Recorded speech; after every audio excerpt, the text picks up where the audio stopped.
असतानाही एसआरएचे अधिकारी जे आहेत त्यांनी पोलीस हातातून दंगल सहन केलेला आहे. काय मागणी असेल? नमस्कार, मी सिद्दीक शेख. झोपडपट्टी पुनर्वसन अधिनियम याचे जे शासन निर्देश आहेत, नियमावली आहे, या नियमावलीच्या अधीन राहून एसआरएच्या अधिकाऱ्यांनी काम करणं आवश्यक आहे. परंतु काळाखडक झोपडपट्टीमध्ये काम करत असताना ज्या संमत्या आहेत त्या संमत्या नागरिकांना फसवून, या नागरिक सगळे समोर आहेत. नागरिकांनी 100 रुपयाच्या शपथपत्रावर सुद्धा सांगितलेलं आहे की त्यांना राजीव गांधी आधार योजनेचे फॉर्म आहेत, रेशन कार्डचे फॉर्म आहेत, त्याच्यानंतर रेशनिंग कार्डचे फॉर्म असे सांगून त्यांना, ज्या लोकांना निरक्षर आहेत, ज्यांना लिहिता वाचता येत नाही, अशा लोकांना तशा पद्धतीचं सांगून त्यांची दिशाभूल करून खोटी माहिती देऊन जोर जबरदस्तीने फॉर्म भरण्यात आलेले आहेत. हे एसआरएच्या नियमात बसतं का, हे मी त्या अधिकाऱ्यांना विचारतो. पहिली गोष्ट.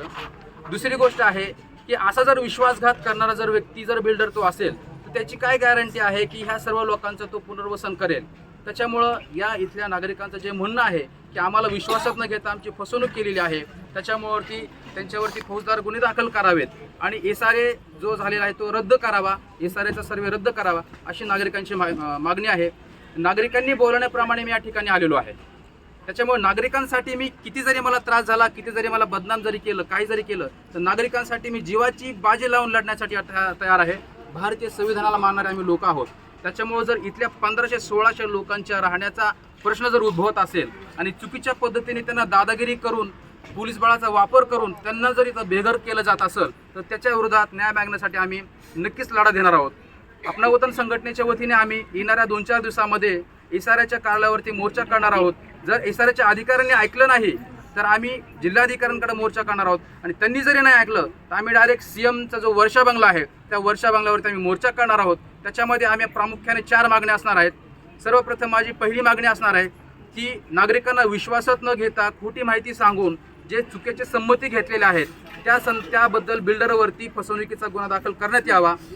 दुसरा, जे एसआरएचे अधिकारी आहेत त्यांनी शासन नियमावलीचे उल्लंघन करून चुकीच्या पद्धतीने बनावट कागदपत्र बनवून याद्या तयार केलेल्या आहेत, त्या सर्व अधिकाऱ्यांवरती गुन्हे दाखल व्हावेत आणि नागरिकांच्या मागणीप्रमाणे जो सर्वे 28 तारखेला झालेला आहे तो सर्वे रद्द करण्यात यावा. कारण जवळजवळ 800 ते 1000 नागरिकांच्या सर्वेवरती हरकती आहेत. त्याच्यामुळे तो सर्वे रद्द करण्यात यावा.